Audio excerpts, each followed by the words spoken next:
দীর্ঘ 14-15 বছর আপনি টিকিট কেটে বসে আছেন, এখন টিকিট দেখানোর সময়। এই সময় যদি টিকিট দেখাতে না পারেন, ট্রেন যদি একবার চলে যায়, এই টিকিটের 1 পয়সা মূল্য নাই। এখন আপনি কতটুকু ইসলামী আন্দোলনের নেতা কর্মী, এখন টিকিট দেখানোর সময় এসেছে, এখন আপনাকে টিকিট দেখাতেই হবে। যদি মনে করেন টিকিট এখন দেখাবো না, সপ্তাহখান পরে দেখাবো, টিকিটের কোনো দাম নাই। কথা বলেন ঠিক না বে ঠিক? এই জন্য আমরা টিকিট দেখানোর জন্য প্রস্তুত। আপনারাও কি প্রস্তুত? কারা কারা কোরআনের জন্য টিকিট কেটে টিকিট দেখাতে রাজি আছেন? 2 হাত উঁচু করে মালিকের দেখা। জোরে একটা তাকবীর হবে। নারায়ে তাকবীর। আল্লাহ পাক আপনাকে আমাকে কবুল করুক, সকলে বলুন আমিন। শান্তাহারে চাকরি করেন, ঈদে বাড়ি যাবেন, টিকিট কেটেছেন 1 সপ্তাহ আগে।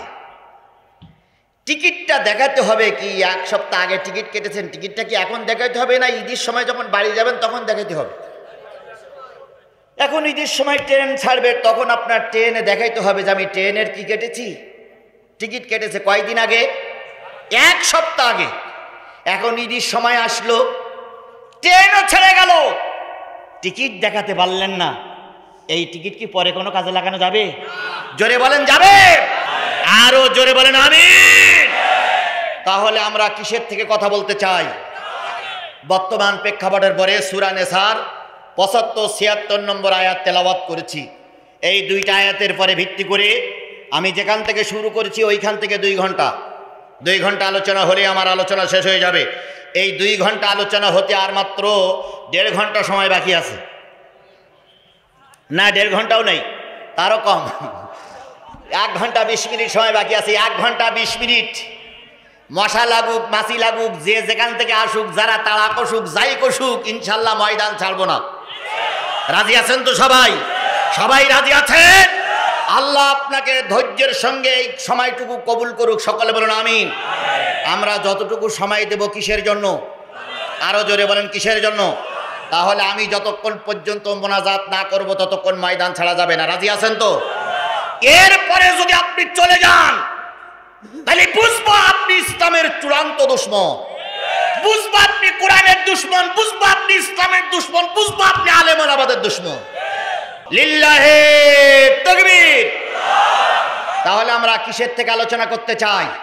আল্লাহ বলতেছেন, ওয়ালাকাদ জারানা লি জাহান্নামা কাসীরাম মিনাল জিন্নি ওয়াল ইনস লাহুম কুলুবুন লা ইয়াফকাহুনা বিহা ওয়া লাহুম আয়ুনুন লা ইউবসিরুনা বিহা ওয়া লাহুম আযানুন লা ইয়াসমাউনা বিহা উলাইকা কাল আনআম বাল হুম আদাল উলাইকা হুমুল গাফিলুন। আল্লাহ রাব্বুল আলামিন বলেন, সমস্ত পৃথিবীটা যখন সমান হয়ে যাবে, আমি আল্লাহ যখন কাজী হয়ে বিচার শুরু করব, সব মানুষগুলো যখন আর জেনারা যখন রোজে মহাশরের ময়দানে দাঁড়িয়ে যাবে, জাহান্নামের দরজাগুলো খোলা হয়ে যাবে।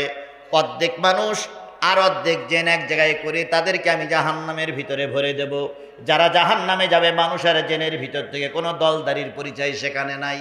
কে আওয়ামী লীগ, কে বিএনপি, কে জাতীয় পার্টি, কে জামাত ইসলাম, কে তাবলীগ, কে চরমনাই, কে ফুরফুরাই, কে হেফাজত, কে আট্রসিরা দেখার সময় নাই।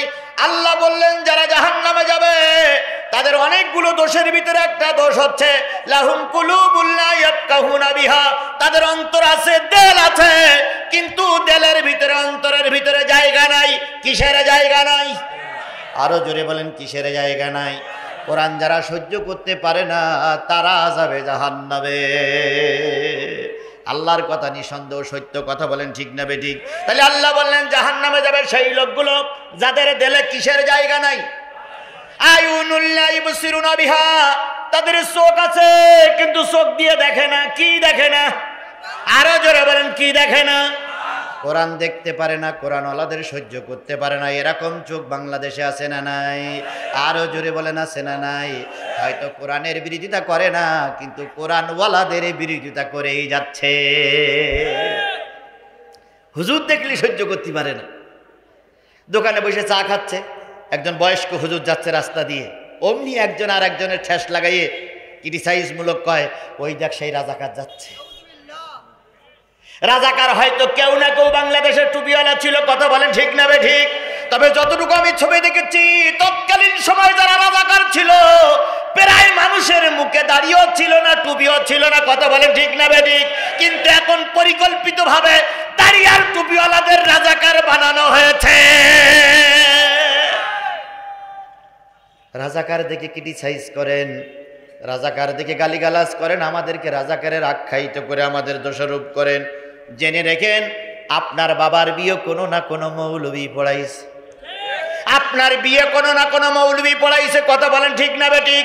বাংলাদেশের সব মৌলবীরা যদি অবৈধ হয়, সব মৌলবীরা যদি রাজাকার হয়, নিঃসন্দেহে আপনার বাবার বিয়েটা ছিল অবৈধ। আপনার বাবার বিয়ে যদি অবৈধ হয়, আপনি সন্তান ডাকি অবৈধ। আপনার বিয়েটা যদি অবৈধ হয়, নিশ্চয়ই আপনার সন্তানটা অবৈধ। তাহলে সব হুজুররা যদি রাজাকার হয়, তাহলে আপনার বিয়েটা কে পড়ালো?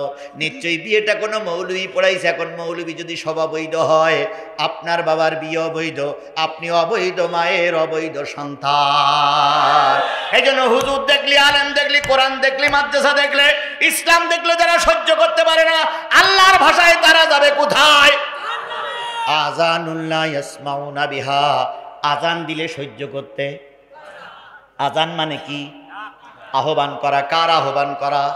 আল্লাহু আকবার, আল্লাহু আকবার, আল্লাহু আকবার, আল্লাহু আকবার। কাকে ডাকা হচ্ছে? এই আযান অনেকের সহ্য হয় না। বাংলাদেশে এমন মুসলমান আছে আযান দিলে খুবই ডিস্টার্ব হয়, এমন মুসলমান আছে মুয়াজ্জিন আযান দিলে সকালবেলা ধমকায়, এত জোরে আযান দাও কেন? তাহলে আযান শুনলে যাদের কানে ভালো লাগে না, আল্লাহর ভাষায় তারা যাবে কোথায়? আর সবচেয়ে উত্তম আযান হলো কোরআনের আযান। আমি কয়টা আয়াতের আযান দিয়েছি? কোন সূরার কোন নম্বর আয়াত? সূরা নিসার 2টা আয়াতের আযান দিয়েছি। এই 2টা আযান যদি কারোর ভালো না লাগে, যদি কারোর দিলে সহ্য না হয়, বুঝে নিও ওই দিলটা জাহান্নামী দিল হয়ে গেছে। উলাইকা কালানাম, আল্লাহ বলেন এরা চতুষ্পদ জন্তুর মতো, চার পেয়ে জানোয়ারের মতন। কারা? যাদের দিলে কোরআন ভালো লাগে না, যাদের কানে কোরআন ভালো লাগে না, যাদের চোখে কোরআন ভালো লাগে না, এরা হলো চতুষ্পদ জন্তুর মতো। তাহলে কুকুর কয় পেয়ে? কচু গাছের গোড়া খায়, ওরও কয় পা? তাহলে আল্লাহ বলতেছে এরা ওই কুকুর আর ওই জানোয়ারের চাইতে খারাপ, যারা আল্লাহর কোরআন সহ্য করতে। উলাইকা কালানাম, আল্লাহ বলেন এই চতুষ্পদ জন্তু চাইতে মানুষ রূপী 2 বিয়ে জানোয়ার আরো খারাপ। কুকুরি তাও ক্ষতি করে না, শুকুরে তাও ক্ষতি করে না, যত ক্ষতি সব মানুষ এই মানুষের করে। আল্লাহ বলেন ওদের চাইতে আরো বেশি খারাপ। এই খারাপ জাতীয় লোক যারা আছে তারা আল্লাহর কোরআন সহ্য করতে পারবে না। তাহলে এই জাতীয় মানুষ নিশ্চয়ই মাহফিলে একটাও যদি থাকে তাহলে তারা তো থাকবে না। আমার সামনে 1 ঘন্টা গান সময় যদি থাকে, আল্লাহর হস্তে দয়া করে 1 ঘন্টা সময় কোরআনের মাহফিল থেকে চলে যাব। আল্লাহ আমাদের কবুল করুক, সকলে বলুন আমিন।